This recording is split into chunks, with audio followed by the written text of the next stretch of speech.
Welcome to our final episode of Cab Conversations. This week, I am on the road again, but our final group is with us. We have Carla in Michigan, Teresa in Minnesota, and Zach in Nebraska. Good afternoon, everybody. Hi. Hello. All right, Hello.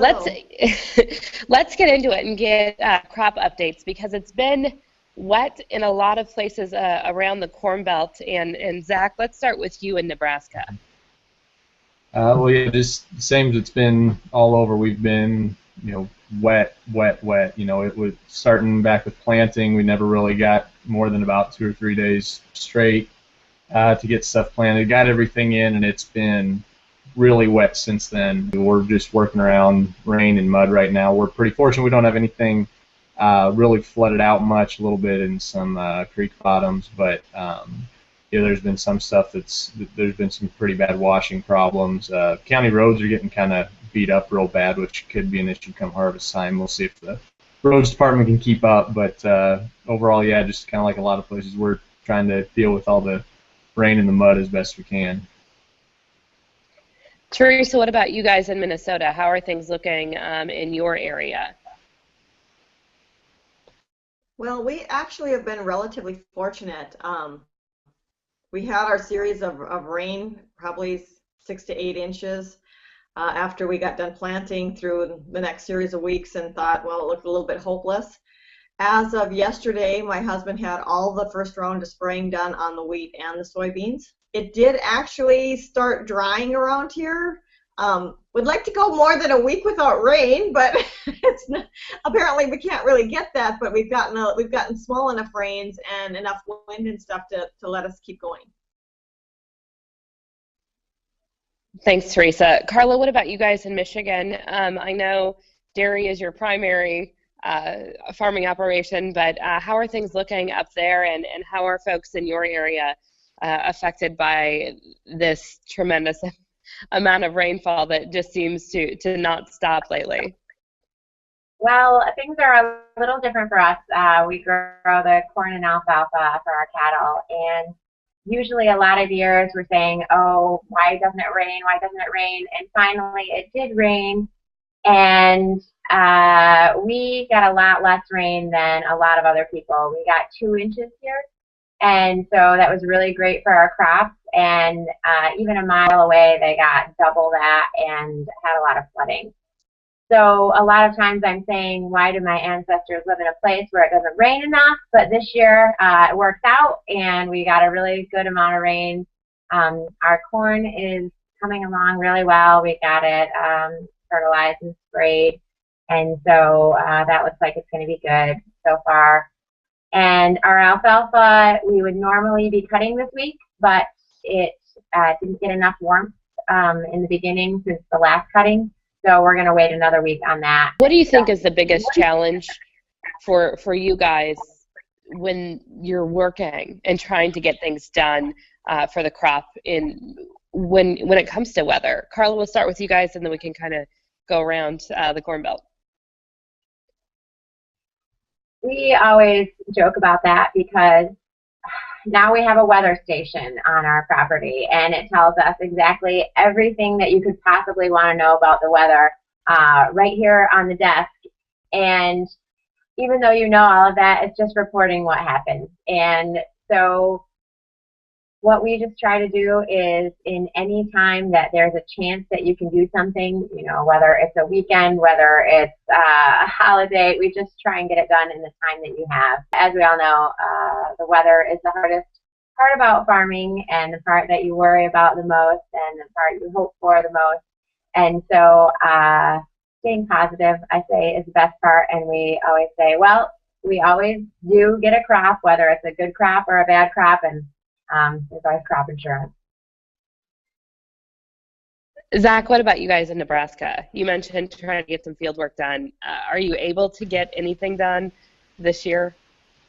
Yeah, we're drying out enough when we get those couple 3 days to be able to get out in the field. But you kind of have to balance out what needs to be done this year. Keep weeds down, get fertilizer out there, versus what could you be doing to damage the soil that could hurt you a year or two down the line by working when it's too wet and compacting the soil and creating some hard pan layers in there that could hurt future crops. So kind of working around the weather, as best we can, and figuring out how to be flexible enough to be able to get everything done. And really, just kind of keeping the attitude that the weather isn't affected by our attitudes toward or whatever. So it's frustrating a little bit to keep getting slowed down by rain, but at the same time, it's coming. We can't do much about it, and really, pretty thankful that we're going to have a fully saturated soil profile for quite a while. So it's a good thing. It's a little frustrating in the moment, but we'll get everything done, and like Carla said, we'll have a crop. Things will be fine, and we've avoided storms and stuff to this point, so we're really pretty fortunate. Teresa, Minnesota has really kind of been the garden spot, and talk about it being the garden spot in the Corn Belt. For the most part throughout the state, as you talk to other farmers, as you look around your area, are things looking really good in Minnesota? As far as I know, I haven't listened to any of my counterparts really complain about their crops. There's been some untimely rains when they've wanted to side dress the corn, or even for us when we've started spraying, it's like, okay, do we wait another day because you never know when the next rain system's coming. I have not talked to any of the other farmers that I know from all over the state that haven't been really able to get in to get their field work done.